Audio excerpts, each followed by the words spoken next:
to reflect this wonderful new name for his team, he decided to change the team's colors completely. The first few years, the team's colors were a bit drab. It was like a dark forest green and nice uniforms, but maybe a little on the drab side. And Finley, who loved gold and green and white, needed to have the same combination on the Oakland Athletics uniforms. He had to have that on his California Golden Seals.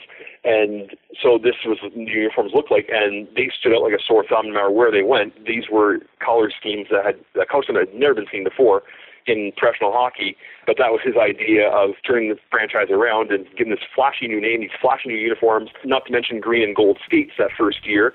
And it didn't take very long for the rest of the league to really ridicule the Seals and their poor players for these awful uniforms they had to wear. Welcome to Good Seats Still Available, a curious little podcast devoted to exploring what used to be in professional sports. Here's your host, Tim Hanlon.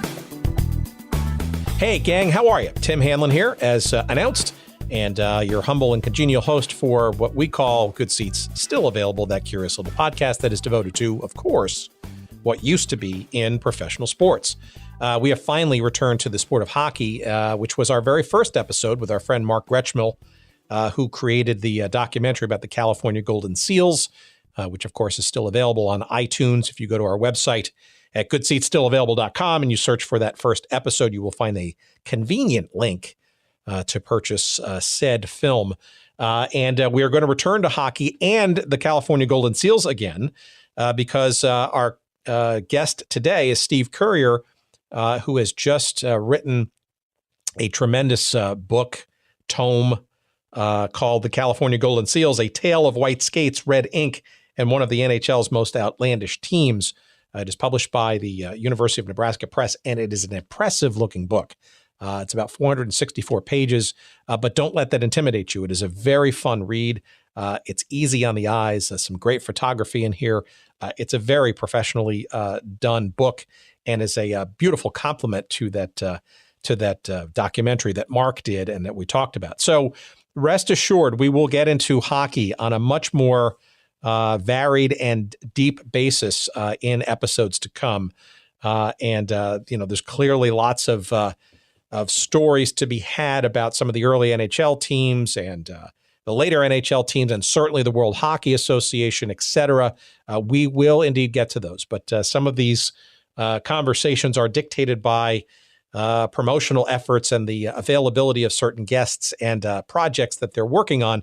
And this one is no exception. Steve Currier has been documenting a lot of his journey into writing this book on his website, and the book, of course, now is finally out. So we wanted to take advantage of the launch of this book around this week. We're recording this the first week of November, when the book is actually out and available to have a conversation with him and go deeper into our exploration of a team that continues to confound and is uniquely, a team that stands out in the history of professional hockey in the United States as one of I don't know if it's woe as much as it is of just curiosity in terms of or bad luck or just unique situations and things that happen to this team on an ongoing basis that just makes for unending fodder, I think.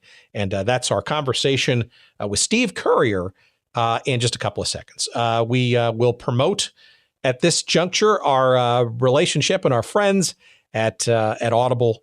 As you know, Audible is our sponsor for quite some time and is the king of audiobooks. And if you want to give an audiobook a try, Audible and its service is the best place and manner in which to do so. And I encourage you, of course, to go to audibletrial.com/goodseats to get yours, if you will, that your free audiobook download and about 30 days, a month's worth of the Audible service as a free gratis trial of Audible and audiobooks. It's great. There's almost, I think, closing in now on 190,000 titles across all kinds of genres and stuff. And I love audiobooks. It's awesome. They're awesome. And I dare you not to find a title that's worthy of your time to try the service. That's at audibletrial.com/goodseats for your free audiobook download and free month's worth of the Audible audiobook service. And we appreciate you giving them a try. And we certainly thank Audible for their continuing support of our little podcast here. All right, so that's out of the way. Thank you again for listening thus far. And now let us move on to our chat with author Steve Currier, live and exclusive from the northern wilds of Canada. And we're going to be talking about the California Golden Seals yet again, and some more interesting tidbits to come. Enjoy.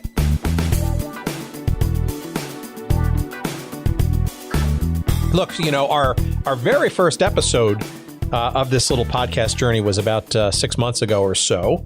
And as you know, was with Mark Gretschmel. And we talked about the very topic we're going to be going back to again today. And it's frankly been our only conversation in and around the realm of pro hockey thus far. That's not because we haven't known about the WHA or some of these other teams and leagues that it sort of came and went. But it's just very interesting to sort of see how this particular team seems to be in the consciousness of a lot of folks in both the past sort of hockey history, but also in today's current. And I don't know why this particular team is so unique, but I guess maybe a good place to start would be kind of how you stumbled across the story in the first place, especially on page 374 in your book, which I'm going to read in a minute. You were never really a fan of the team directly yourself. That's correct.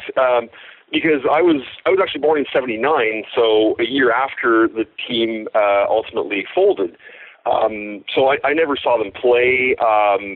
Even the players that were in the league beyond 1979, there were only a few in 1980s that were still around. Whenever I started getting into hockey, I didn't really get into hockey until about maybe 1987 or 88 or so. So there were a few guys that were left in the league, but not a whole lot. And so what really got me into the team, there was a couple little things, just little tidbits, I guess, that I kind of ran into as I grew up. I remember very distinctly one of the first, the earliest exposure I got to the team was a magazine that I think my father must have bought it for me, because I didn't have any money of my own at the time. I was only about maybe 9 years old, and it was an issue of Hockey Illustrated, and in the issue, they happened to be talking about the 20th anniversary of expansion, which was in 1967. And this magazine was about I think it was May 1988 or something like that. It was in the playoffs. And in this article on expansion, there was a large photo of one of the Seals players in black and white, and he's wearing the road uniform. And it was just a very intriguing and different-looking uniform. It looked very, very, really cool, like nothing that was around the NHL in the 80s. And I think that was kind of planted the seed. There was that moment, but around the same time, I was collecting a lot of sticker books as a kid. And in the sticker books, you'd see a couple little mentions here and there about the Seals and some of the players who were still in the league at the time. And it just my natural curiosity, I think. I just wanted to know what this team was about. And it kind of started from there, I think. And a few years later, when I started getting older and I had my own money and I was able to go to card shops and card shows and I'd see different photos and memorabilia for the team, it just kind of grew from there. And when I got a little bit older, about maybe 11 or 12, I thought it might have been 11 or 12 or so, I kind of naively wrote to the NHL head office in New York, and I'd asked them just for information, very generally, just information and team records on all the defunct franchises from that period, so the Atlanta Flames and the Kansas City Scouts and the Colorado Rockies and all those other teams. And someone at the league office sent me a photocopy of the entire 1975-76 Seals media guide. And in that, I had all the information I could possibly want on the team. It was just sitting right there in front of me. And I think that kind of really got the ball rolling because I had so much at my fingertips. And I used to study that media guide almost on a daily basis. I'd bring it to school with me. Whenever I finished my work, I'd be looking over it and seeing all of these interesting and unfamiliar names like, Ted Hampson and Joey Johnson and Dave Horekasi and Norm Ferguson and these names that just weren't familiar to me at all. But just looking through their records and seeing how much this team struggled over the years was just very fascinating to me. For some really odd reason, it's that media guide is probably still the greatest piece of mail I've ever received. It's I still have it. It's something that it's become very precious in an odd sort of way. It's just a bunch of paper, but it became very, very important to me. And it was really that got the ball rolling, I think. And I kind of wonder if someone at the NHL office had sent me a media guide of the Atlanta Flames, for example, or the Kansas City Scouts, I might have been writing a book about them instead of the Seals. So it was kind of just luck that it just fell into my lap like that. Well, that's also interesting, too, because given that time, obviously, there was this thing called the WHA, right, with all these other sort of fledgling teams and frankly, even probably more wild and woolly stories outside of the NHL with its at least aura of stability. Surprised that you didn't stumble into some rat holes of some of those long lost franchises as well. Yeah, there was the WHA also really interested me a lot too, but I think it was much harder to find information at the time on the World Hockey Association. There wasn't. I mean, this is before the internet was around, so. And there weren't a lot of books on the WHA at the time, or even a lot of franchises from that time. There wasn't a lot available. So that became a bit of an interest of mine as well a bit later. Like I love reading about defunct franchises and seeing all these old, very strangely colored uniforms, and it's a very interesting part of hockey history I find in the 1960s and 70s. And but at the time I just didn't have the resources at my fingertips like I do now. But if I had, there's a very good chance I might have gone down that direction as well. So, okay, so you found a team despite not being an actual fan and having seen their games that piqued your interest. So how do you take that next step of like, I think I'm going to do something that's a little bit more reverential and historical and memorial of this franchise, both on the web as well as this idea to write what became a 464-page book, which we're going to talk about and promote, of course. The book actually started, I would say, whenever I got that media guide. It was around that moment where I just started kind of putting out some really rough ideas. So even I was 11 or 12, I always had an interest in writing, and it just seemed like a very fascinating topic that, again, like I hadn't seen anything anywhere. There was never more than a couple of sentences in any books about the Seals. There was really nothing out there. So even as a kid, I think I just realized that it was an interesting topic that no one really knew much about, and it just kind of got the ball rolling from there. And I just sort of picked at it for years and years, and as I got a bit older in high school, the book just got longer and longer. By the time I got to university, then it had taken on the proportion of a real book. And when I graduated from university, and by this point the internet was available, and it was so much easier to find articles online and ways of filling in the gaps that I'd had over the years. I was also able to connect with players through the NHL Alumni Association, through other historians I'd met over the years. It just kind of mushroomed from there until I just felt that I had the entire history. It was complete, and I thought, well, this is the point. I think I should probably submit it to a couple of publishers and see what they think, if this is even a feasible idea or not to publish the book. But originally, which is maybe a bit hard to believe, but the original version of this book was far longer than 464 pages. It was probably closer to somewhere like 700 or 800 pages, if you consider all these statistics and the game summaries, just very, very short game summaries, but I wanted to put almost the entire media guide's worth of records in the book itself. That ultimately, I was told, was a bit unfeasible, and I understand why now. So that's all on the website now. It's the website was a way of keeping all that extra research that I had done and not letting it go to waste. I was able to just put on the website and to create a complete history of the franchise. There's the book, and the website is also there to help out on that. Well, the book is, and I've been thumbing through a copy, an advanced copy. It's a gorgeous looking book, right? The colors and the photography and all that. It's called The California Golden Seals: A Tale of White Skates, Red Ink, and one of the NHL's most outlandish teams. And don't let the size of the book fool or intimidate you. It's a fun read, and it reads very easily. And I think the stats and the photos and stuff are just very well placed, well edited.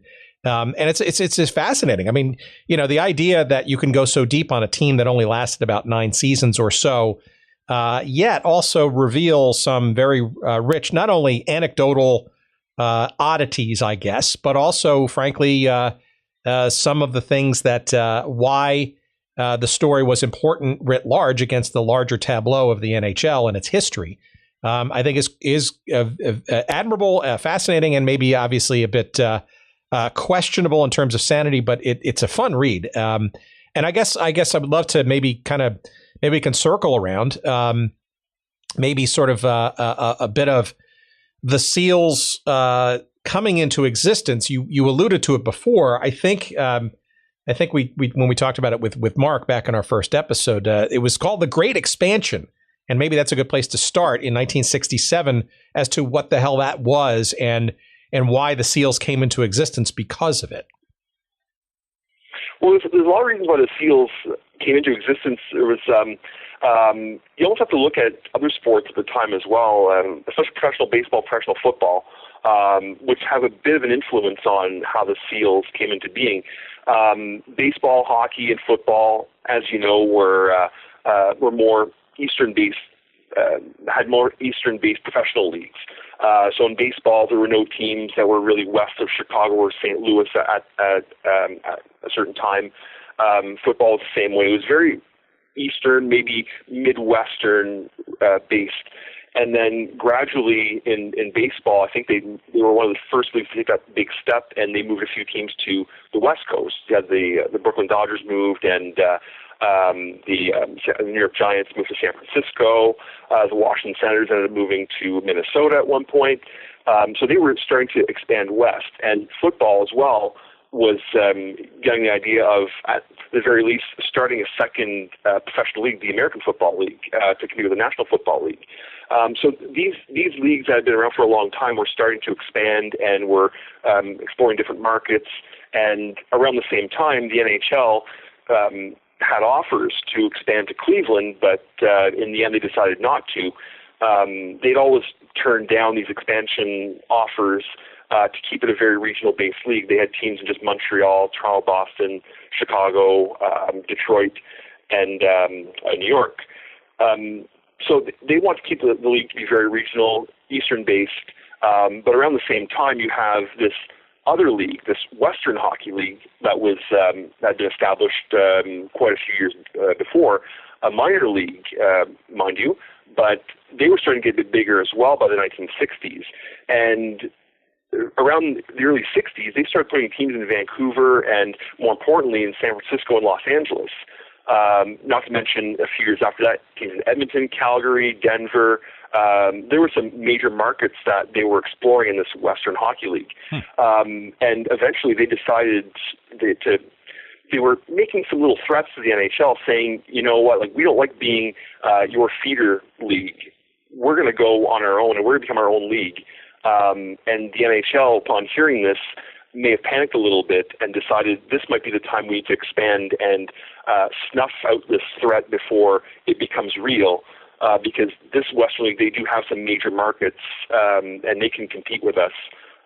So the NHL decided to accept new teams, including Los Angeles and San Francisco, St. Louis and Minnesota, and Pittsburgh and Philadelphia.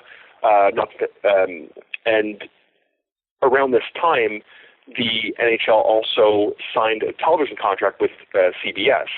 And the CBS contract called for teams in Los Angeles and San Francisco. So that's one of the reasons why the NHL decided to expand to California, is because their TV contract, which is very important to them, dictated that they needed to have teams in those two markets. Ultimately, one turned out to be a very, very good idea. The other one, not so much, which would be the Bay Area. At least in the short term, it didn't work out quite so well. But at the time, it seemed like it was a very good idea because of the success the Seals had had in the Western Hockey League in San Francisco throughout the 60s. It certainly seemed like a very wise idea, but in the end, and for reasons we're going to go into later on, I'm sure, it didn't quite work out that way. All right, well, let's talk about it. So the WHL had a team in San Francisco called the Seals.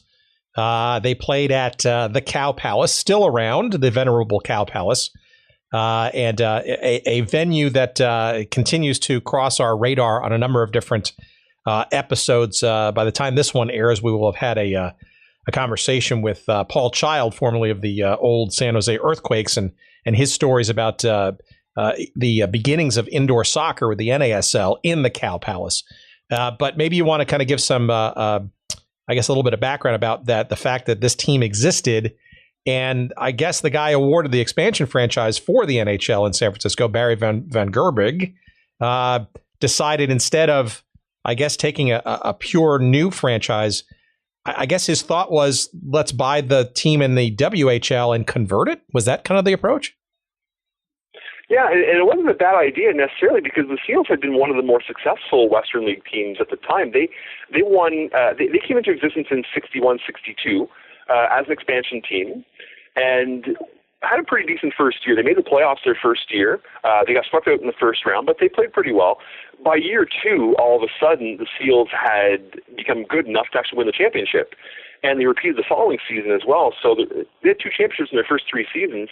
And especially during those two playoff years, there was a good reason to think San Francisco could host an NHL team because they were selling out the Cow Palace on a regular basis, selling out, getting 10, 11,000 people per game during the playoffs.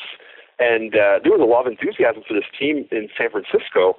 It made perfect sense for Barry Van Gerbig to buy the Seals.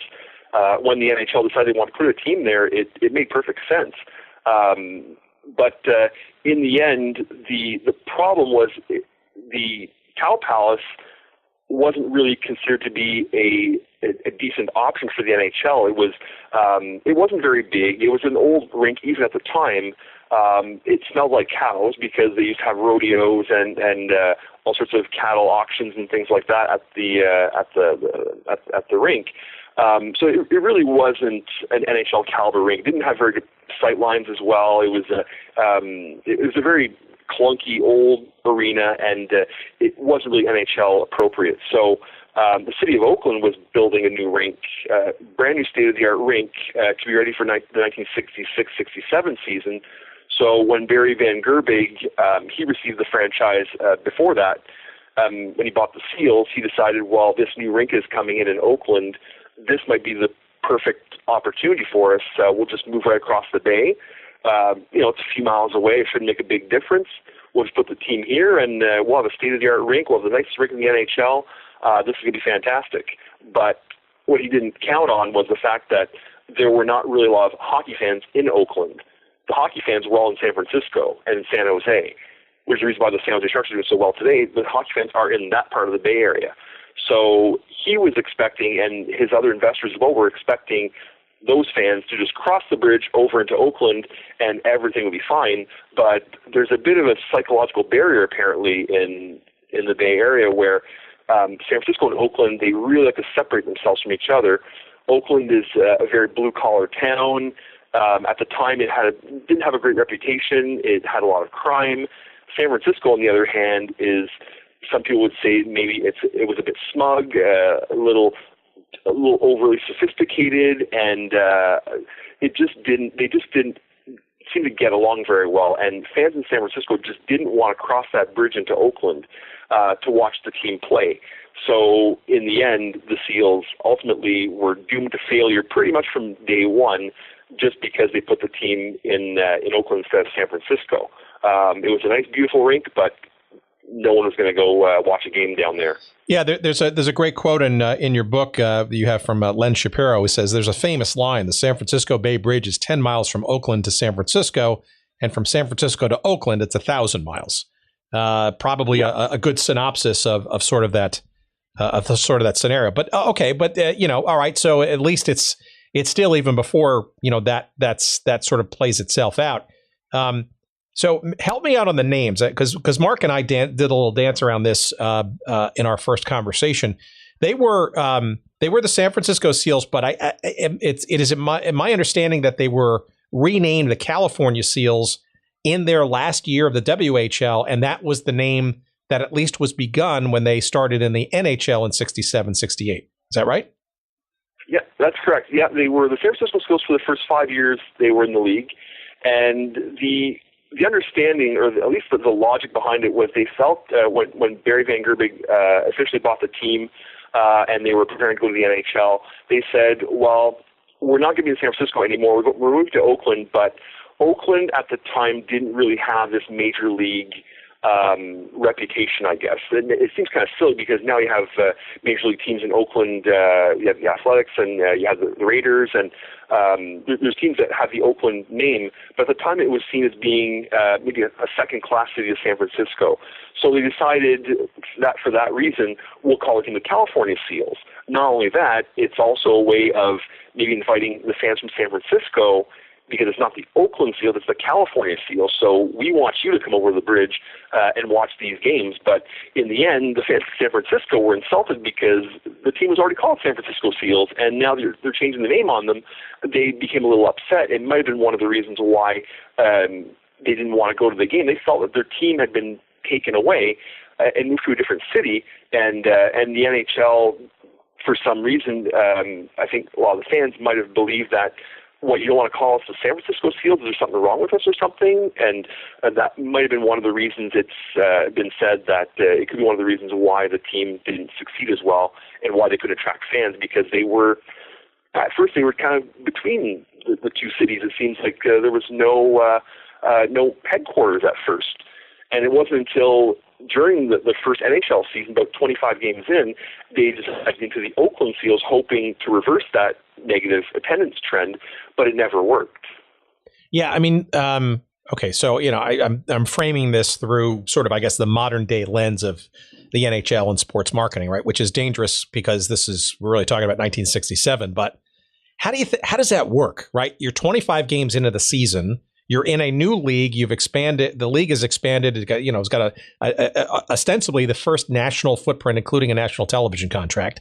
And one of your franchises actually changes its name in the middle of the season, not before the season, not after the season, but literally 25 games into it. That sounds like a recipe for chaos. Yeah, absolutely. I mean, you would never say anything like that these days. And not only did the Seals do it once, they did it a second time a few years down the road. So it just shows what kind of chaos was going on with this team right from the get-go. Nothing seemed to go right with this team, no matter how well it seemed to be organized. And in a lot of ways, it was very well organized, or at least it seemed it was well organized. But there was all of these decisions that were made that just turned out to be just laughable or just chaotic in the long run, or even in the short run. And that was one of them, certainly. All right. Well, so maybe we could just sort of describe, maybe to the best of your ability, that first season, right? So besides the name change and the seemingly immediate identity crisis right out of the box, clearly not the best team in the league, right? 15 wins out of 74 games played, right? Probably to be expected, although based on my reading of this, the team in its first year had quite a few of the old WHL San Francisco Seals players. So, the last season was California Seals WHL, but you'd think there'd be at least some level of consistency, but that doesn't seem to have translated into a successful first season on the rink. Yeah, there were a few Western League players that ended up making the transition. I talked to one player. His name is Tom Thirlby. He was a defenseman for the Seals for their entire 6 years in the Western League, and he was one of the players who was his contract was bought by the Van Gerbig group. So he was invited to training camp. He ultimately made the team. Only played about 20 games or so, but he had said that during training camp, the Western League guys, according to him, were just there for practice. They weren't they were just there to provide some opposition for the NHL guys who were drafted in the expansion draft. So they were there, but not a lot were expected to actually make the team. A few of them did, like Thurlby was one, Charlie Burns made the team as well. Jerry Odrowski is another guy who made the transition. But there weren't a lot of Western League players that made it, just a few, and they weren't really any of the main players.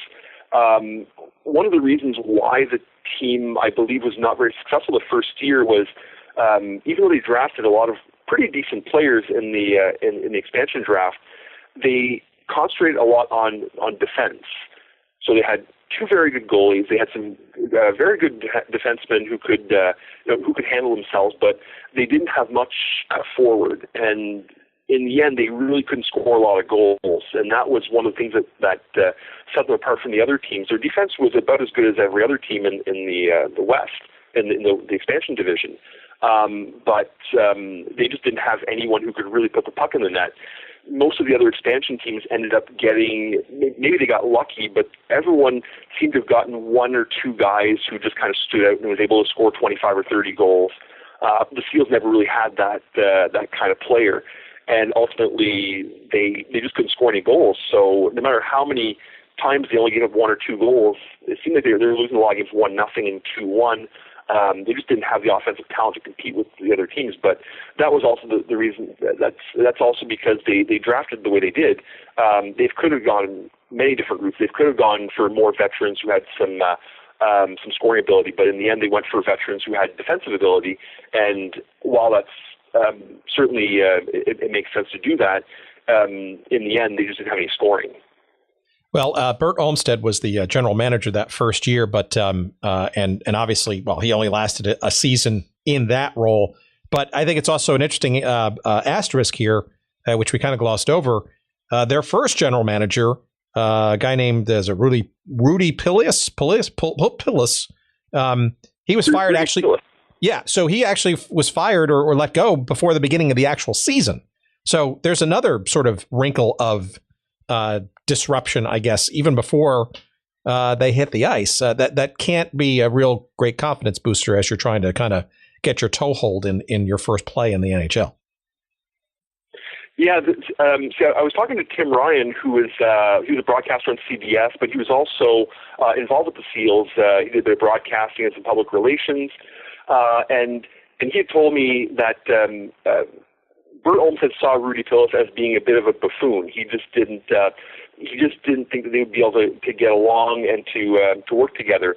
Pillis had been hired the year before. He was the general manager and coach during their last Western League season, and he was supposed to continue in that role in the NHL. And then he decided he didn't want to be the coach, or he was maybe forced out as coach. But he was still on as general manager, and he was there at the expansion draft helping make player selections. And in a lot of books, it says that it was Olmsted who selected the players, and the reason why the team was so bad was because he didn't have the time to prepare himself. He got the job, and a few weeks later, he was picking his team.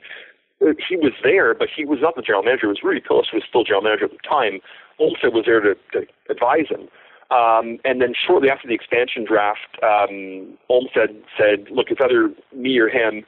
I can't work with Rudy Pillis for whichever reason. It was never really made clear. But he said, it's either him or me. And they decided to go with Olmsted and let Rudy Pillis go, which didn't work out well for the Seals. Pillis ended up suing the team. Olmsted became general manager and coach. And by the record, we can see that it wasn't really a great decision to have him behind the bench. He had great credentials as an NHL player. He's a Hall of Famer. He won, I don't know how many Stanley Cups, so probably 6 or 7 with Montreal and Toronto. Everything pointed at him being a good choice, but he had been a very, very strict taskmaster in other coaching jobs that he had in the minor leagues. And there had been conflicts with players who were maybe a little on the softer side, who didn't want to play that aggressive game that he was used to playing. And with the Seals, it was the same thing. He wanted players to play in the Bert Olmsted mold, but most of them didn't have that ability or the desire because it just wasn't in their nature. A player like Billy Harris, for example, who was a very talented player, had many great years with the Toronto Maple Leafs, but he wasn't an aggressive player, and he just didn't get along with Bert Olmsted. And Olmsted, it seemed like he wanted his players to be in that mold, that aggressive Bert Olmsted type player. They just weren't good enough to be like that. They weren't Hall of Famers like he was. And so there was a lot of conflict with the team. He right off the bat was disappointed in them because they weren't winning in their preseason games. And so when they weren't winning, he always believed that there was something wrong with them, that they weren't putting out enough effort, and they should be just thanking the hockey gods for giving the second chance at playing on an expansion team and continuing their careers, which in some cases they were pretty much over. And he just couldn't understand that. So there was a lot of conflict between Olmsted and a lot of the players. And finally, before the season even ended, maybe 20, 25 games left in the season, he just decided to hand the reins to his assistant coach, Gordy Fashaway. I believe the famous quote he said, he had to leave the bench to save his sanity. He just couldn't take it anymore. He just wasn't able to whip these guys into shape, and he ultimately was never going to be able to, because these players were not really in the same mold as he was. And ultimately he decided that coaching wasn't for him, and he never coached again in the NHL. Well, evidenced by the fact that apparently only 7 of the 20 players from that team came back for the next season. Maybe we'll talk about sort of the transition from that first season to the second season, because as you alluded to,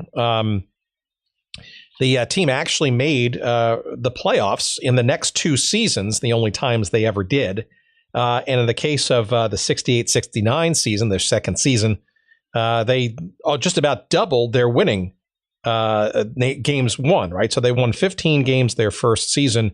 They were up to 29 wins in their second season. They finished actually second in the Western Division, losing in the quarterfinals to their, I guess, artificial yet real arch rivals, the Kings, in the playoffs. So that's, in relative terms, that's a pretty good rebound, I guess, from a woeful and chaotic first season.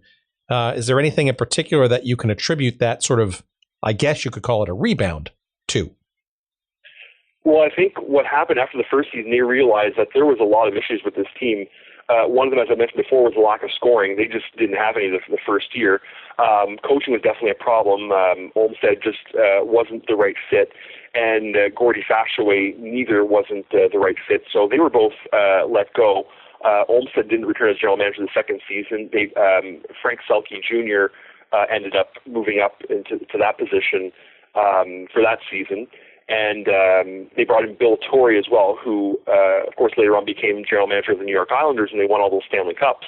And they also brought in Fred Glover, who was an American Hockey League legend, one of the greatest all-time scorers they've ever had. And he came in as coach. And the three of them transformed the team. They brought in a lot of players, a couple of guys from the American League who had some potential. They made a few trades as well. They retained a few of the guys from the year before. They retained Bill Hickey, for example, who had led the team with 21 goals the first year. They kept him. They also kept Ted Hampson, who had been brought in mid-season. He came in the middle of the 67-68 season and scored almost a point a game pace for the 30-40 games he played. And so they retained him, and they also brought in players like Norm Ferguson from the American League. They made a trade for Gary Jarrett, who came in from Detroit. Those guys ultimately had a pretty good string of success during that season. One of the reasons why they were very successful that second season was everyone had a career year all at the same time, which we often see in different sports. When everyone has a career year, the team has great success, but in the end, they're not going to continue having that success year after year, and that's what happened with the Seals. Their first year, everyone hit career highs. The second, the 69-70 season, they made the playoffs, but they made it by the skin of their teeth because everyone had regressed a little bit, or in some cases a lot. And so these new players that came in and had a new enthusiasm, they were a younger team, they were hungry, they were aggressive. By the 69-70 season, that aggression had disappeared and the scoring disappeared. And even though they still made the playoffs, they weren't really as successful a team as they had been the year before. All right, so shaky, some glimpses or glimmers of success, of opportunity, of playoff success and upward movement, but against a backdrop of, I'm guessing, an underwhelming draw at the gate, and seemingly almost relatively early into the whole franchise's existence, about maybe 2 years in, Van Gerbig essentially threatening to move on a somewhat constant or seemingly constant basis. You want to give us some background of sort of the backdrop of all of this, despite the, seeming glimpses of success on the ice, behind the scenes? Yeah, Van Gerbig, he realized pretty quickly that he'd made a monumental mistake in investing in this team. Frank Selke Jr., when I talked to him, he had said that, himself included, he had said, it seemed like owning an expansion was a license to print money. And a lot of the expansion teams were making these silly mistakes, and they just thought this was going to be a great opportunity. We're going to join the NHL. We're going to make tons of money like all the other franchises. And Barry Van Gerbig realized very quickly that this wasn't going to be the case. His investors, when he started asking them for money to help him pay these bills, once attendance started to tank, his investors started dropping out one by one, and he realized this is a terrible investment for me to be in. I've got to get out of this thing. So before the first season had ended, he was already trying to sell the team to Labatt's Brewery in Vancouver, who didn't have a team at the time. And then the following year, he also tried to unload the team to the Knox brothers, Seymour and Northrop, who were in Buffalo. And in the end, the NHL, the other NHL owners decided, no, we're not going to let you move. We need a team in Oakland, because otherwise, if the Seals are gone, the LA Kings are by themselves on the West Coast. There needs to be a bit more of a balance. So they were always, Vancouver was always unable to move the team, even though he was losing money left, right, and center. It wasn't really until 1970 when Charlie Finley came along, showing an interest in the team. He decided he was going to buy the team and keep it in Oakland, and Van Gerbig finally was able to rid himself of the Seals and passed on to Charlie Finley. All right, well, let's back up for a second, and we'll get to Finley in a second, because he's clearly, a dominant figure in sort of the rest of this story, right? But it seems my understanding is that the league, right, to your point, was almost going out of their way, probably because of television and nationalism or national footprint endeavors or desires to keep the team from moving, and that didn't sit with Van Gerbig very well, to the point of bringing a restraint of trade case against the NHL, which I guess was a result of his inability or his being precluded from moving to Vancouver. And according to my notes, or maybe some of the stuff that you wrote, the case itself wasn't settled until 1974? Yeah, that's right. It was Van Gerbig was obviously upset that he couldn't move the team. He just wanted to get rid of this albatross that he'd been saddled with. And every time he tried to move the team, the NHL or the other owners who needed to, I believe it was maybe 8 out of the other 11 owners, or whichever was the time, it was maybe 75% needed to approve. They never could get the number of votes required.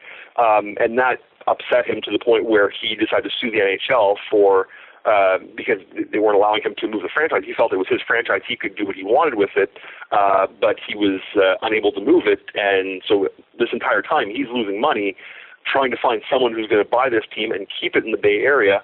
But it wasn't easy to sell a team that was losing money and to also keep it in the same place where it was losing money.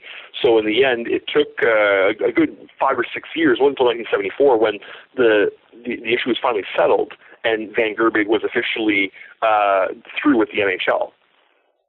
Yeah, it's interesting because I think part of the finding in '74 was that the league was considered a single entity, which still reverberates today in professional sports. If anybody's a fan of Major League Soccer, right, and arguably now becoming a very contentious issue with relation to the various minor leagues underneath Major League Soccer, it is a single entity. I mean, it literally was created as a single entity, perhaps with rulings like this and against the Sherman Act in mind, as a defense against being accused of being collusionary and or restraint of trade. So this is a common refrain that we've heard time and time again, and in many cases, and actually not fully solved. But they didn't stop Van Gerbig from continuing to try.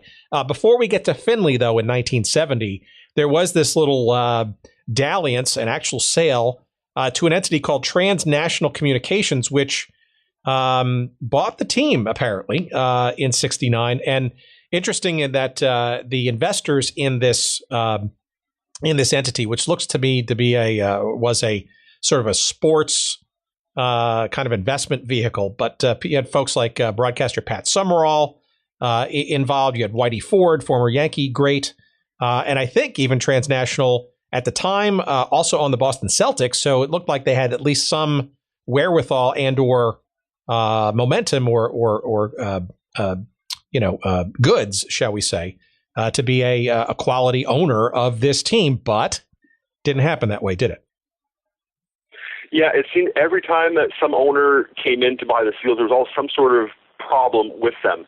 And Transnational Communications, from what Frank Selke had told me, and what was also written in other books, they were a bit smoke and mirrors, I guess you could say.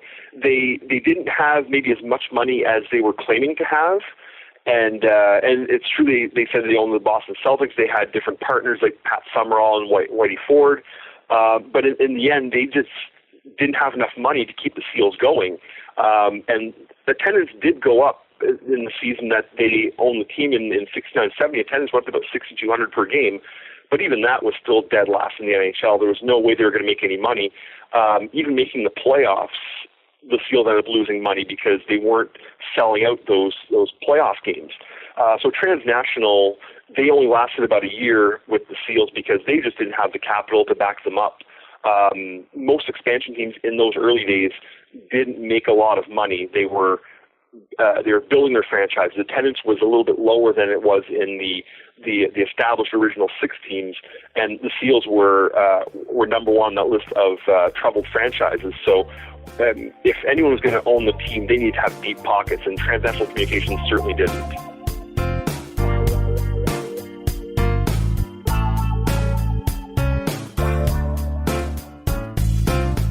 Okay, friends, sorry for the interruption. Just wanted to quickly remind you that today's episode of Good Seats Still Available is brought to you by our friends at Audible, the premier provider of digital audiobooks with over 180,000 titles to choose from in just about every genre you could think of. Audible titles play on iPhone, Kindle, Android, and more than 500 devices and MP3 players for listening anytime, anywhere. And for a limited time, my audience can listen to a free download of any book that they choose, as well as get a 30-day free trial when you go to audibletrial.com/goodseats. That's audibletrial.com/goodseats. And you can choose from over 180,000 titles, as we said, including one that I'm listening to right now. It's called The 10-Gallon War by John Eisenberg. That's the story of the NFL's Cowboys, the AFL's Texans, and the feud for Dallas's pro football future.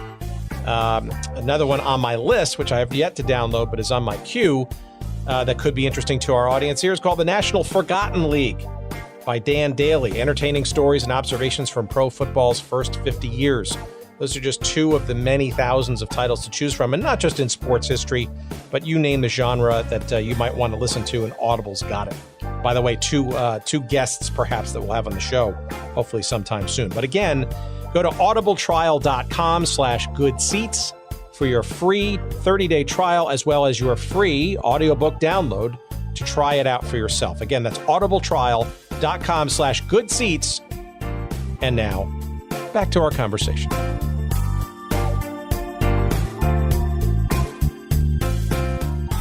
All right, so Van Gerbig then still, again, retains ownership of this team and now has to figure out how to put it back on the market. And we all know by 1970, man by the name of Charles O. Finley. Charlie Finley buys the team, but maybe the story or the backstory of how he actually got to that ownership is important, because there was a bidding war of sorts between Finley and the roller derby impresario named Jerry Seltzer, who apparently, upon all accounts, had a better offer and a better plan for reviving or propping up this team, yet Finley wound up winning the battle. How you want to give a little bit of insight as to sort of how the scramble, I guess, for this Seals franchise came about? Yeah, you could even say that the moment that Charlie Finley came in was the moment the franchise really turned a corner in a very bad way. Finley, as you know, was very controversial in baseball and later in basketball. He was a very odd sort of figure, very deep pockets, lots of money. On the other hand, you have Jerry Seltzer, who was the roller derby king at the time, who's very, very professional. He had a great plan. I think he had maybe like a 100-page plan or something like that to make the Seals a success. He knew what he wanted to do. He had everything thought out, and by any stretch of the imagination, he would have been a very, very solid owner. But the NHL didn't see him that way. They saw him as being a bit flamboyant. They saw him as being associated with, roller derby was not really considered to be very high class. It's kind of low brow, almost like professional wrestling or something. They didn't like him being in their nice button-down community. The NHL owners were very prim and proper at the time, and Jerry Seltzer seemed like he was maybe a bit wilder and maybe a little bit more controversial. Little do they know that if they wanted controversy, Finley was the one to go to. And Charles Finley might have been a bit older. He might have been more successful in baseball, for example, and he was involved with a more traditional sport. But if anything, Finley was much more controversial than Seltzer ever could have been. Finley, whenever he presented his plan, it was about as bare bones as you could get. It was a page or two, and he really didn't have any idea what to do with this team. He wasn't familiar with hockey. His first conference, he even said to the crowd, you can see it in Mark Gretschfield's documentary, he says, "I know absolutely nothing about hockey," which is the last thing you want to hear from your new owner.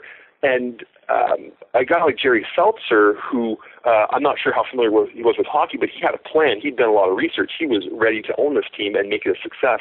Finley had absolutely no idea, but he also had some connections with some of the NHL owners and other people in the NHL at the time, notably Munson Campbell, who was a friend of the Norrises, who owned the Detroit Red Wings at the time.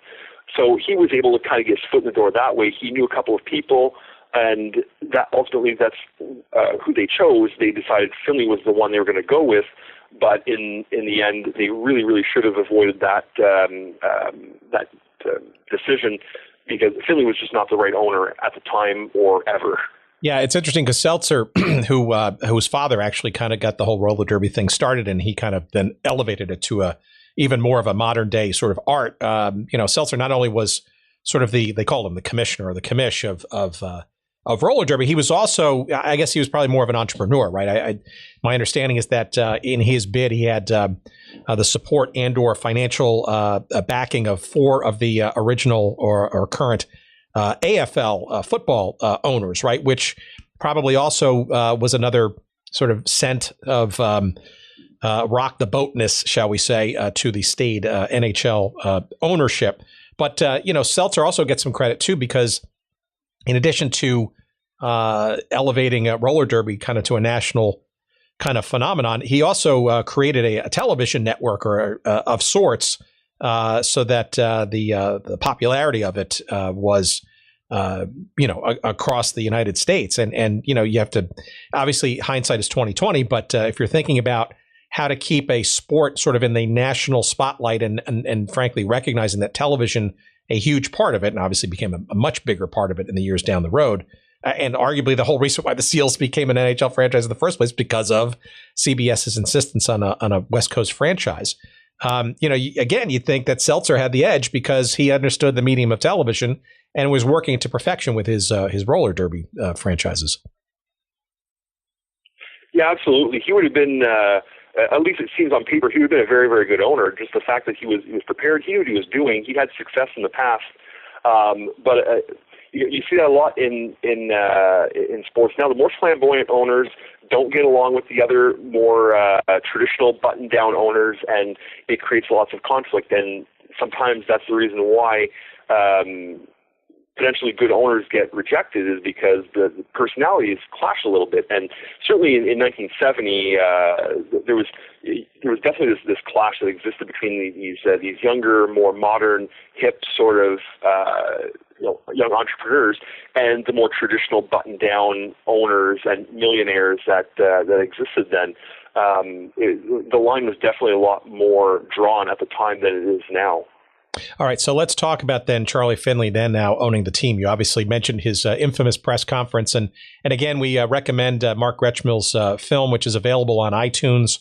You can find a link to it from our site, of course, and you'll see literally the clip from that where Finley famously decries his lack of knowledge about the sport of hockey.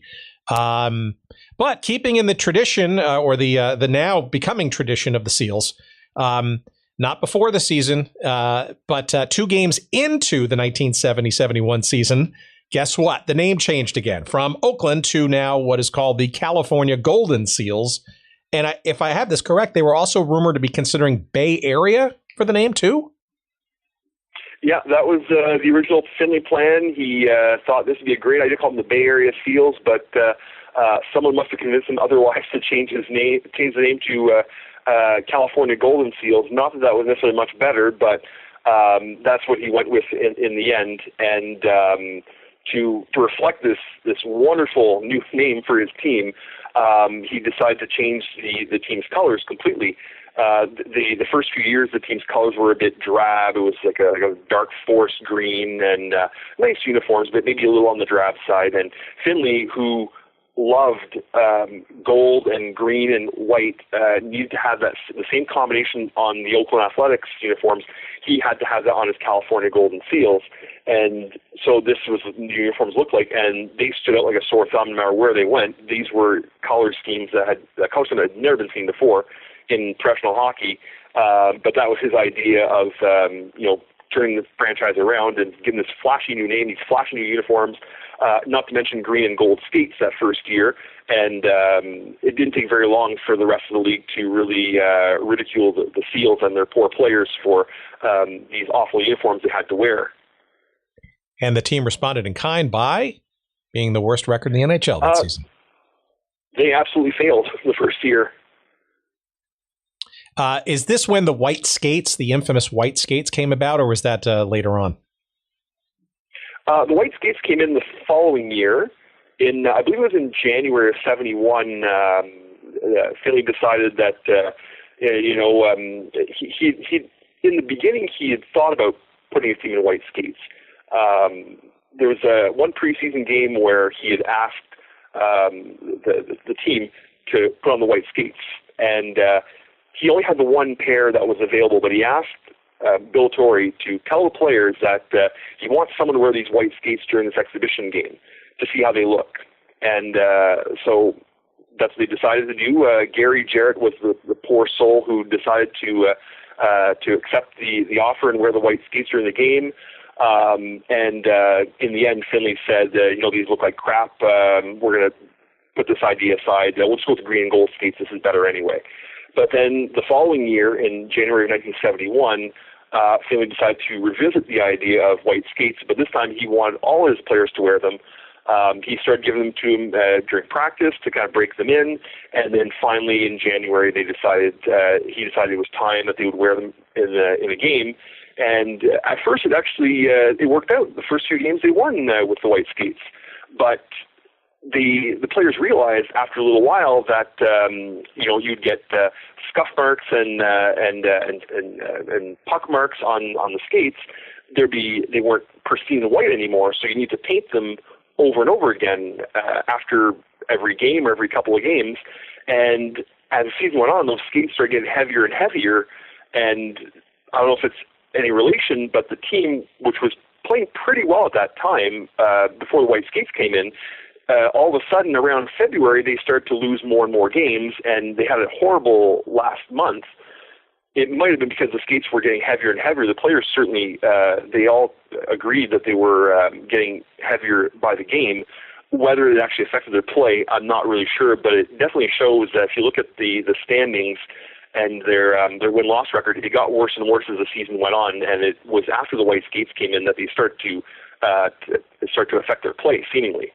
Well, the conspiracy about the heavier paint load on the skates that drag them into, that's interesting. I mean, it's interesting stuff, but yet it doesn't seem all that odd when you consider the entire crazy story of this team, right? Including, it seems, their ability to draft, or maybe that was just simply just bad luck, but it seems to me a real turning point, and maybe an indicative one, was their 1970 and 71 draft pick swap with Montreal, which in 71 Montreal turned the valuable first pick in the draft because of the Seals' poor showing the year before to pick a transformative player in the form of Guy Lafleur, right? And in many respects, just indicative of the Seals' woeful luck and or approach to life. Arguably, Guy Lafleur, one of the more celebrated players of his time, and arguably could have been a Seal,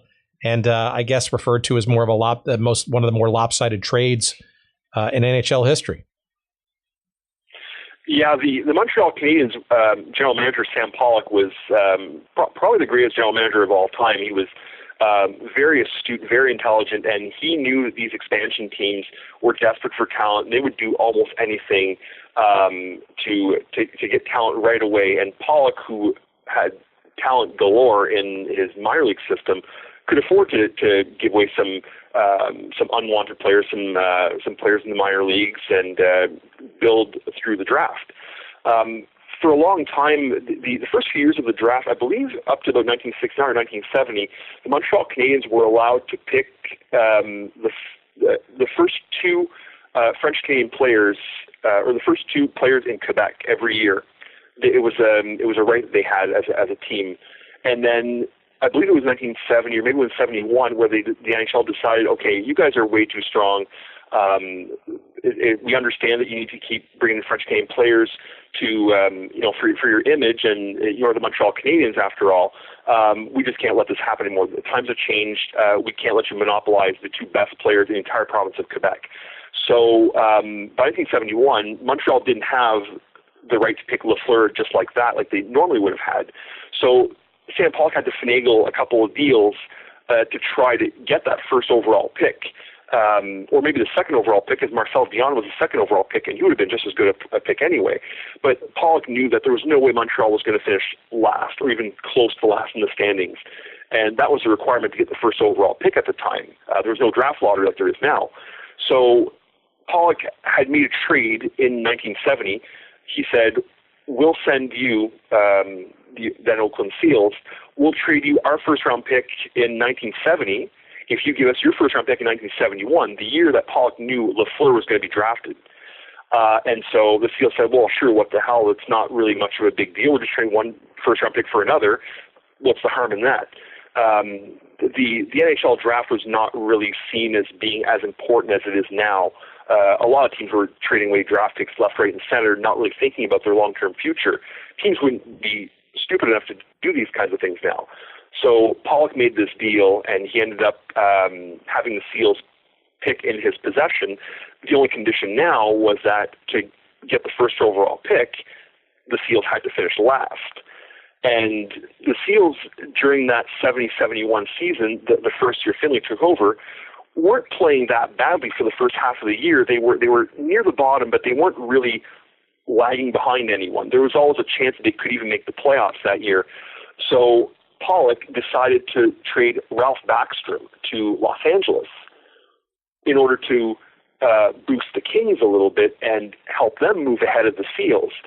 And in the end, that's what happened. The Kings ended up finishing ahead of the Seals. The Seals ended up finishing last that year. And so by rights, they should have gotten the first overall pick, but they traded to Montreal, so Montreal was able to pick Guy Lafleur with the first overall selection.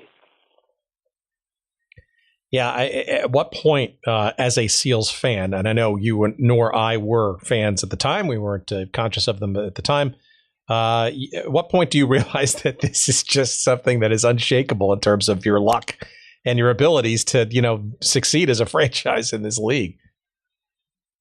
In a way, it's unfortunate, but as you look at the list of players who were drafted in that year, or even in 1970 when the Seals had Montreal's pick, it's easy to feel bad for the Seals and say, well, they should have had Guy Lafleur. This was a pick that fell right into their lap, and they just let it go. But in the end, there were lots of other good players that were available later in the draft. It was a very deep draft. There was tons of great players that were available, and they just didn't pick them. So you have to blame scouting a little bit in that sense, that they could have turned their second round pick into a home run, into a winner, but they didn't pick the right player. They went with someone who didn't have a very long career. So in a way, it's unfortunate the Seals missed out on Lafleur or even on Marcel Dion, but there were lots of good players that were available in those drafts in 70, 71, and some of the other years when they traded their first round picks away. There was really no reason why they could have not picked someone more successful. So in a way, scouting has a lot to do with it. Luck has part of it as well, but scouting has a big role to play in the Seals' ultimate failure. Well, it seems that Finley and his management team certainly tried to pull out some stops, right, to do at least some innovative promotional things to keep sort of the fans somewhat interested and maybe give them a reason or an excuse to come to the games, even though they were so relatively woeful. I mean, they were in the basement, I guess, for the next 3 seasons after that. And look, I guess, too, with the arrival of the WHA, you even had some players that were tempted by this newfound checkbook spree of this new interloping league. Finley was quite miserly and didn't want to match any of those offers either. So maybe you can kind of describe the next couple of years in terms of both promotional as well as Finley's kind of tight-fistedness, I guess, against this sort of new free spending competition to keep this franchise going. Yeah, most of the players, when they were in the Bay Area, they really liked playing in Oakland. They thought it was a really nice place to play. The fans they had were just tremendous. They had great relationships with the fans, and there just wasn't a lot of them. The players themselves loved the Bay Area. They loved living there. They loved the fact the weather was nice during the wintertime. It was very relaxing. But in large part because of Finley, they decided to leave what was a very comfortable area and a nice situation that they had. You have to remember the 71-72 Seals, just before the WHA came in, were on the verge of making the playoffs. They just missed the playoffs that year, and they had an excellent, excellent young team with players like Gilles Meloche, and they had Dick Redmond and Bobby Sheehan, Jerry Pinder, and players who were really on the rise. It seemed like this was a team that was going to contend in a few years, or at the very least be a playoff contender. But Finley did a lot of things that just drove players nuts, or that just made them wonder, why are we in this situation? There was a promotion he did called Barber Night in the 70-71 season, and Finley, in his infinite wisdom, believed that if we invited a whole bunch of Bay Area barbers to a special night at the Coliseum, and we'll provide them with dinner, and they'll meet the players, this is going to be great because the barbers are going to tell all their customers about how great it was to meet Charlie Finley, and how great it was to see this hockey game, and this was his idea of a great promotion. Well, in the end, the Barber Night turned out it was a great success. They sold out, but that was the only sellout for a long time, if not the only sellout that season. So this Barber Night idea was just a terrible idea. The money that he probably spent promoting it, there was nothing that came out of it, really. He also had a live seal as a mascot the first year, and all the thing did was lie on the ice because, well, seals like lying on cold ice, so it wasn't moving very much. Of course, there was the white skates and the green and gold skates that he thought were just tremendous promotional ideas, but none of these things worked. They were just silly ideas. So when the World Hockey Association came along in 1972, you have players who they like staying in the Bay Area, but they're being offered sometimes double their salary to jump to this rival league that they're trying to start up. And they went to Finley. They asked him, like, look, this other league wants to offer us $30,000 or $40,000 or more to play. Would you give us a little bit more money? And if you do, we'd like to stay in Oakland. But in the end, Finley would offer them a $500 or $1,000 raise. And he would say, well, the World Hockey Association is not really a threat. They're not going to laugh. I'm not worried about my players going there. Well, they all went. They all thought it was a better idea. The World Hockey Association was guaranteeing contracts. They were giving these, they were treating players like they were human beings, and they were negotiating much more fairly, and they were assuring these players were going to have financial success for years to come, and they were going to have money for their retirement. At least that's what they believed. And Philly just didn't get that. He thought that by giving players these matching green and gold suitcases that they would take with them everywhere on the road, and give them these ugly green jackets that they would all go on the road with at the same time. He thought players would love these things, giving them $300 bonuses for shutouts and for hat tricks, buying them new shoes and steak dinners. He thought, like, this is what players wanted. This is what made them proud to be a member of the team. Players needed money. They were being horribly underpaid at the time. And when someone was coming along offering them almost double their salaries, if not more than double their salaries in some cases, they were going to go because they need to think about their families as well and about their futures. One of the players that I talked to, his name was Brian Campbell. He never played for the Seals, but he was a World Hockey Association player, and that's the reason why he left. He said, I love the game, and we all love the game. That's not the reason why we left. We left because we got to think about our futures as well. We're getting paid a lot more money, and as a hockey player, we're not going to be playing into our 40s and 50s. We could be retired at 30 or 35. We need money to keep us going, and so the World Hockey Association was very tempting to a lot of players who wanted that financial stability. And in the case of the Seals, having to put up with white skates and green jackets and green and gold suitcases wasn't terribly appealing to a lot of these players. And that's one of the reasons why the team failed in the end. All the best players, they were all offered contracts, and a good majority of them decided to take those and just play for different organizations in this new league. It's interesting when you especially juxtapose that with the relative success of his other franchise, the Oakland A's, at the time in baseball. You wonder if that was, hey, it's working for the A's, why can't it also work for the Seals? Or perhaps he wasn't giving the Seals as much of attention because the A's were doing so well. It's a little bit of both, I would say.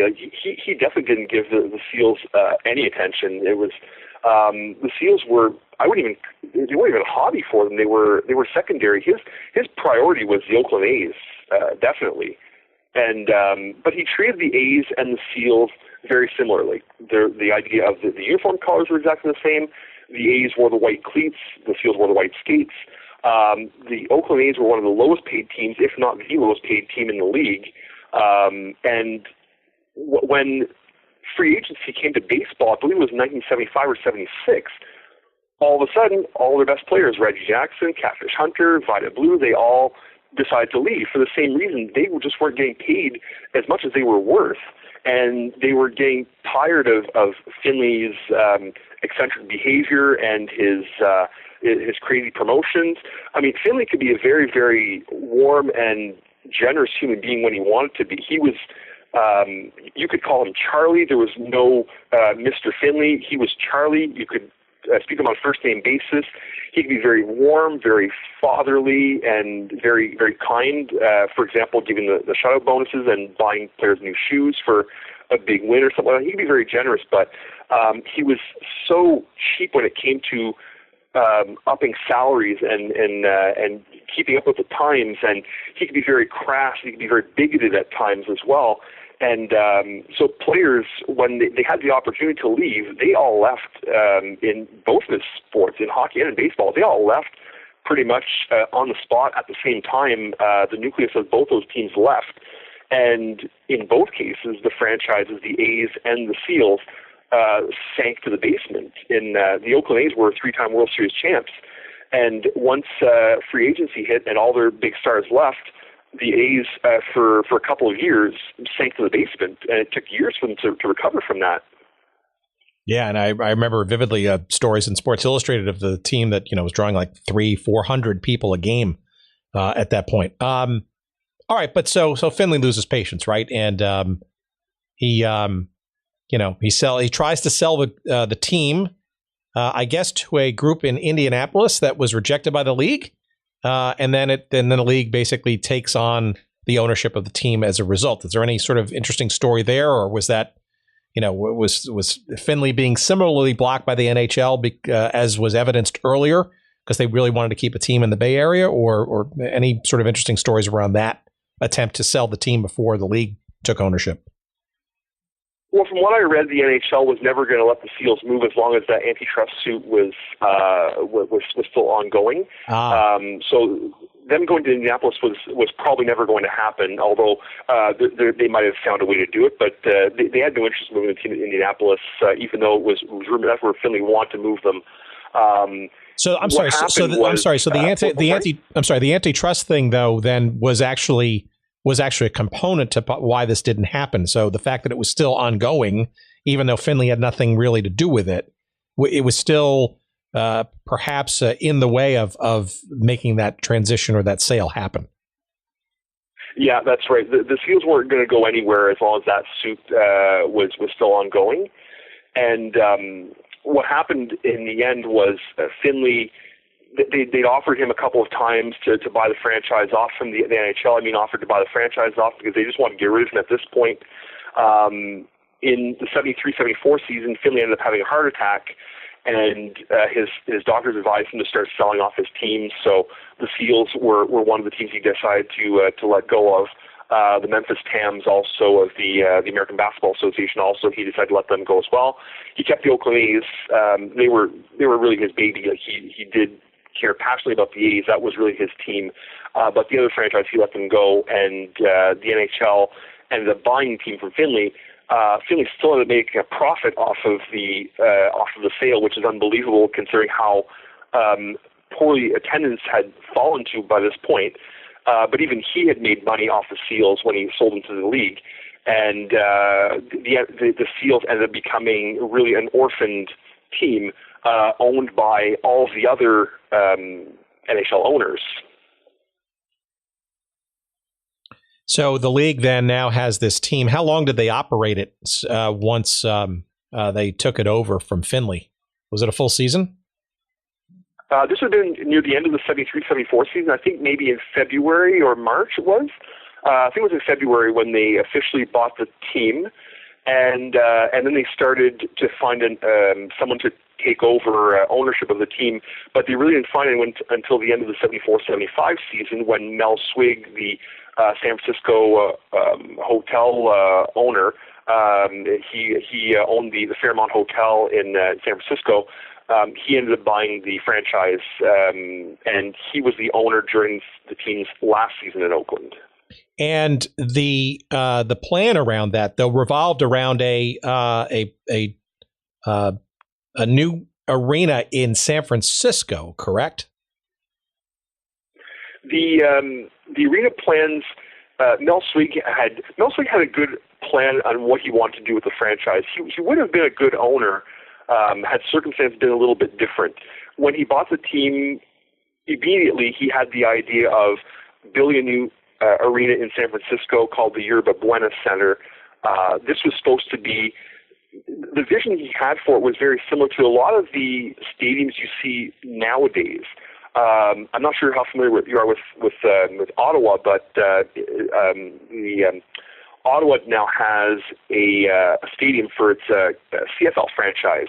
And around the stadium, they decided to revamp it. They decided to renovate it. And around it, they built a whole bunch of restaurants and a promenade and parkland. And it's a place where you can go to spend almost your entire day before you go to the game. And after you go to the game, you can go grab a beer and just have fun. The Yerba Buena Center, from what Gary Simmons was telling me, sounded like it was very similar to that. There was going to be some restaurants around. It was going to be a beautiful new 17 or 18,000 seat rink in San Francisco, where the team should have been placed in the first in the very beginning. This was what he wanted to do, and originally the mayor of San Francisco, his name was Joe Alioto, who was a close friend of Swig and his family's. Joe Alioto said that they were going to approve this rink, and no problem. You guys have your rink. It'll be ready in a couple of years. Congratulations, and you're on your way. Well, Joe Alioto ended up losing the San Francisco mayoral election in 1976, and so all of those plans ended up changing when the incoming mayor, George Moscone, came in. He and his council decided to revisit the arena plans. And in the end, they decided that they weren't going to go with this new rink, and they turned it down. They decided that the Seals would have to stay at the Coliseum in Oakland. And by this point, the Coliseum had really gotten too small. It only held about 12,000 people. Not that they were filling it up anyway, but if they were ever going to survive in the NHL, they needed a bigger rink. And they needed a rink out of Oakland. They needed to go back to San Francisco. That was where the team should have been placed at the very, very beginning, and because this arena plan fell through, they had no choice but to move the team somewhere, and that somewhere ended up being Cleveland, which wasn't really the greatest decision, but they needed to move the team. There was no way they could have stayed in Oakland much longer. Attendance was starting to rise, but it still wasn't enough to keep the team in Oakland. It was still the worst attendance in the league, but there was potential that the team was starting to turn a corner at that point, and you could argue that maybe if they had kept the team in Oakland, attendance could have risen a little bit. Maybe they could have survived a few more years, but we'll never know. They decided to just cut their ties with Oakland at that point and move to Cleveland. And two things there, I think, as a backdrop to that move to Cleveland. One, I believe, was the settlement of that lingering case, the antitrust case, right? And it seemed like the league, either for legal reasons or just for, I guess, accumulated frustration reasons, now no longer opposed relocation of the team. And second, two minority owners who became much more of a story in the years to follow in Swig's acquisition of the team, the Gund brothers, who I guess were instrumental in convincing him and or whomever was thinking about where to put the team going forward to move them to Cleveland. Yeah, the Swig brothers were from Cleveland. So they thought it was a great location for a team, and it was a good location for a team in a certain way because Cleveland had a long hockey history, still does. They had the American League Cleveland Barons, who were very successful. They had lots of championships, and they had many, many great players like Johnny Bauer, for example, and Fred Glover, who played there. There was a long history of success in Cleveland. But the problem with Cleveland in 1976 was that the rink where the Seals were going to play was located 26 miles out of town, and there was only a 2-lane highway to get there. So in the middle of winter, it was very difficult to convince people to go from Cleveland and drive all the way out to the middle of nowhere to watch a hockey game and then drive all the way back in the dead of night. So the idea of moving to Cleveland, it was a good hockey market, but downtown Cleveland would have been a good hockey market. Where they put the rink was so far out of town that it was almost impossible to get large crowds. They never once sold out the Coliseum, the Richfield Coliseum, while the team was in Oakland. While the team was in Cleveland, sorry.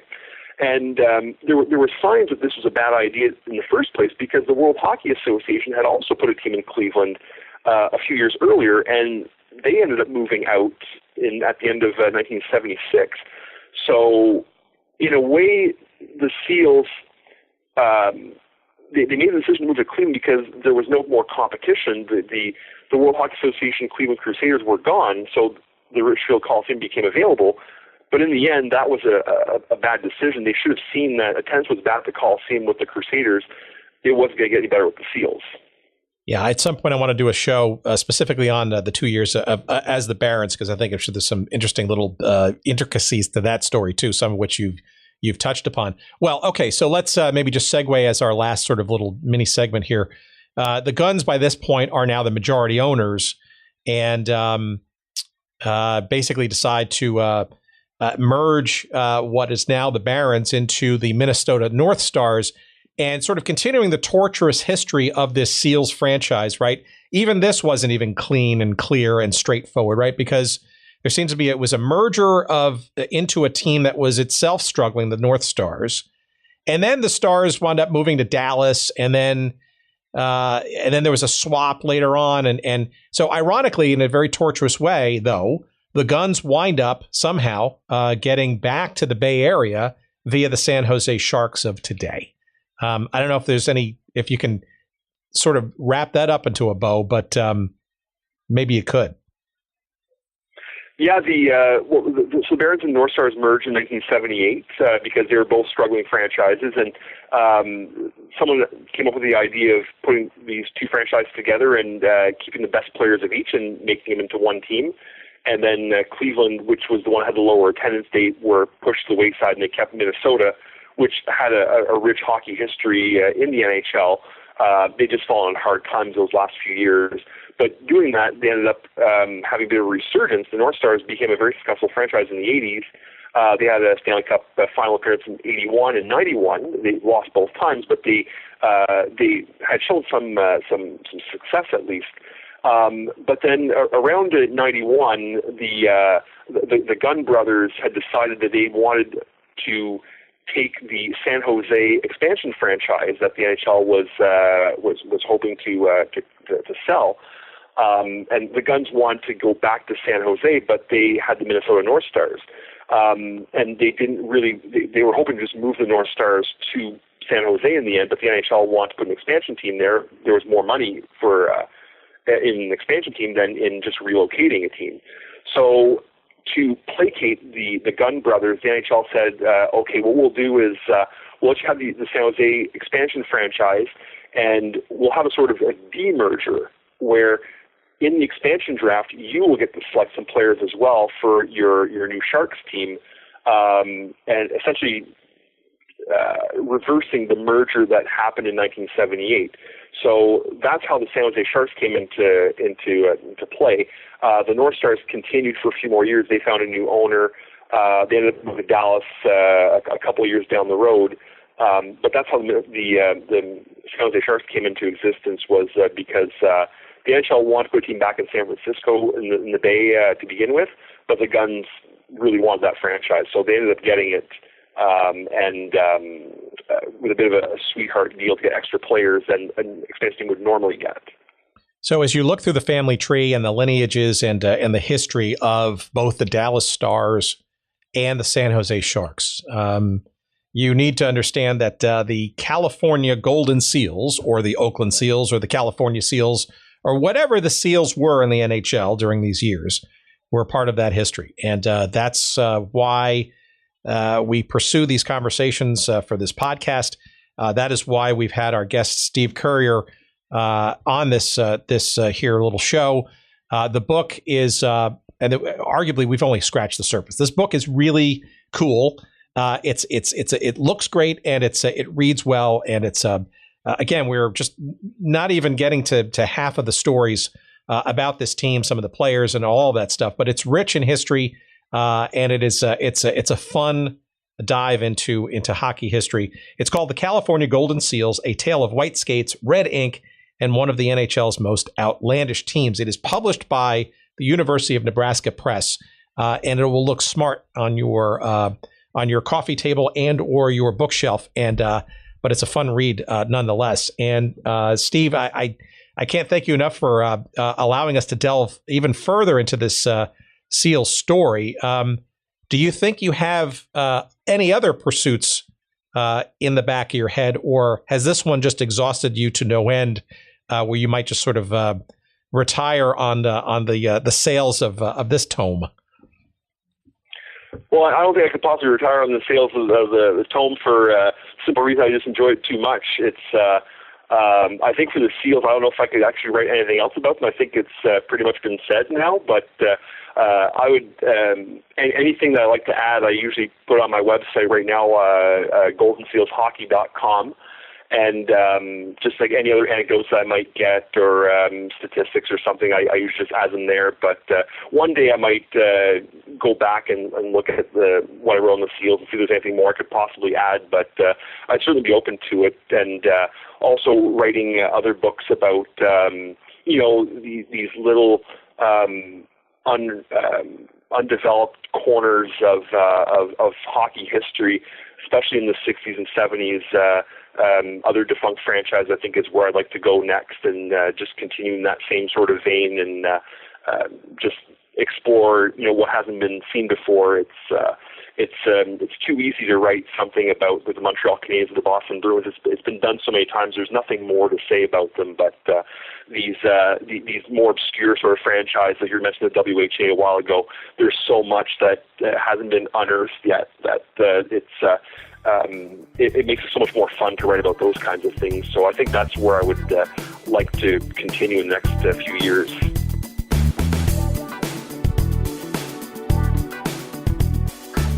All right, there it is, our second in-depth conversation about the franchise that continues to befuddle and amaze the California Golden Seals of the National Hockey League from the late 60s and early 1970s. And again, rest assured, friends, that the Seals are not the only team in hockey that we will be exploring as the weeks and months progress.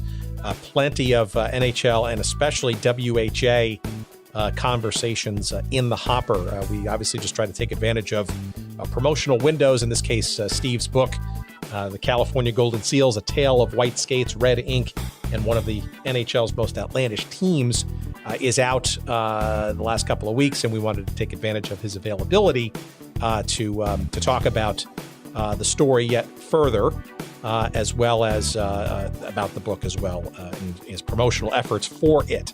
I want to remind you that our first ever episode was with our old friend Mark Gretschmill, who we referenced a bunch of times in this chat.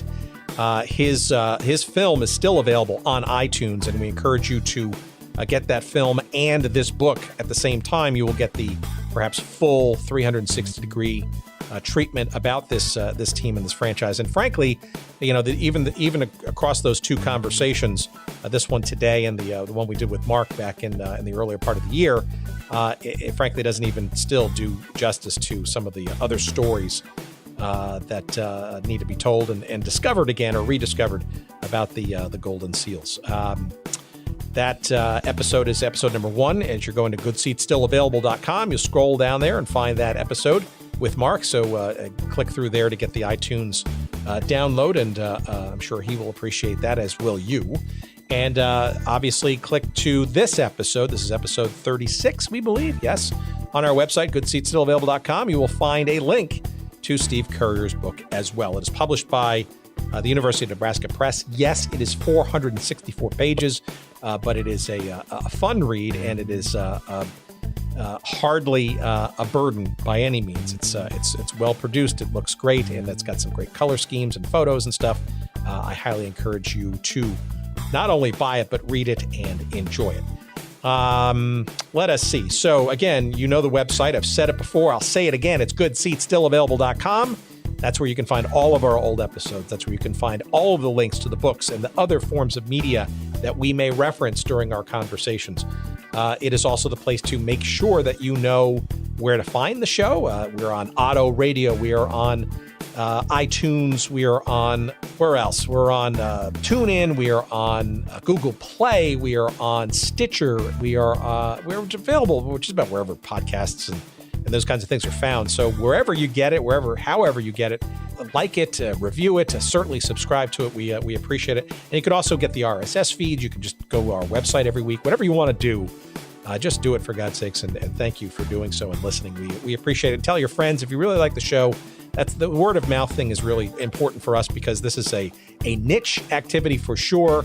And there's clearly always a team or a league that somebody always remembers. And once they discover that we've actually talked about it or potentially could talk about it, you'd be surprised at how the passion sort of bubbles up to the surface. So we appreciate any good words that you'd like to share about that to your friends as well. So please do that too. On Twitter, that's at Good Seats Still. On Instagram, we're at Good Seats Still Available. Like us a lot if you'd like. On Facebook, we're there too. And again, the website, of course. Thank you also to our friends, not only at Audible, our sponsor, but also Podfly Productions, the crack team that puts together the elements of the show to make it sound somewhat decent. We appreciate Eric Begay, Jerry Payne, David Gregerson, and Corey Coates for their efforts. Podfly.net. If you want some podcasting tips and help and support, they're the place to go. And we thank them for their help as always. I thank you for listening. We'll talk to you next week with another fun-filled episode. God knows from what world of forgotten sports we will talk about, but I'm sure it will be interesting. Tune in and find out, shall you? And I appreciate your listening to this week, of course. Thank you. Take care. Bye-bye.